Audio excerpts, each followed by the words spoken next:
Hello YouTube, this is Toto's Dipex here. Sorry for me taking some time while shooting the next book in my series of reviews on Anima Beyond Fantasy.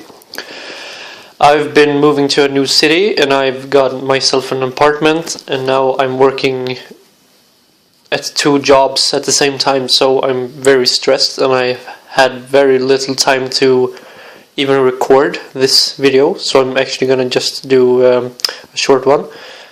This is the book Those Who Walked Amongst Us, Volume 1. I've got many requests on precisely this book, so I thought, why not? It's not a very thick book. It's 189 pages with 99% monsters. I'll show you just some pictures from it. Here's the behemoth.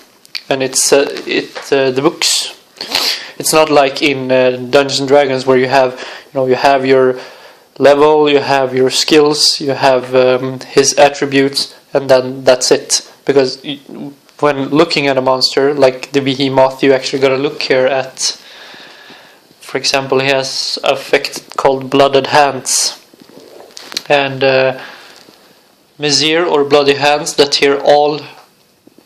There are terrifying claws of behemoth that have a supernatural ability and so forth. So you have to read about the monster before entering it. So this is not good for a game master which is like, okay, I'll just throw in a monster here. But it's very good, a very good book. I love the artwork in the book, as with all other books. You can also see the size of the monsters in difference to your other. One thing I think is bad with this book is that there's not very many level 1 monsters. I think there's only 2 or 3 level 1s, and then you have to like make your own variants of them by yourself. I would have want to see more normal monsters like rats, wolves,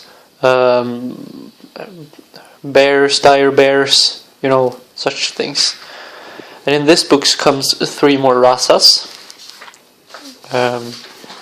Here we have one of them. It's the Deva, and if you would set a Deva as a class in this game, they are usually what are they usually? They're usually summoners, mages, etc. They've got some attributes here like spiritual ties, which means they get a +10 bonus to all summon, control, bind, etc. etc. Next rasa we have is the Vitala, and they're pretty much a vampire. They have, for example, rapid healing, blood ecstasy, ultrasound, and so forth. And they generally, when they feed on people's blood, they just become stronger. And they just get a bonus when they're fighting in the night. There's nothing wrong with them working in the day, I think. And then we have the Tuandalir. The Tuandalir is they're a mix between, I don't remember what the other rasa's name is, but they're half animals, and so a little bit are these as well. They have animal senses, they have transformation, so I think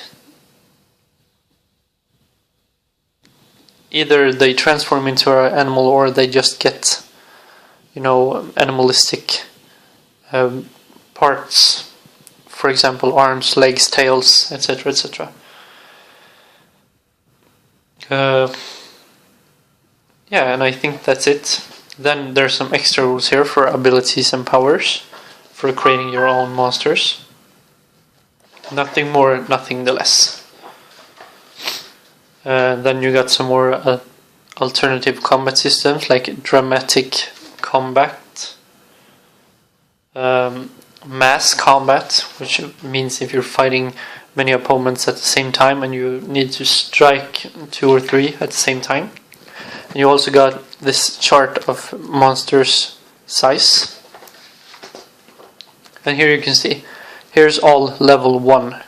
1 level 0, and here stops the level 1. This is a very bad focus on my pad, so you gotta live with me. But there are about 6 level 1s, 6 level 2s, and then 3s, 4, 5s, and you see it's not very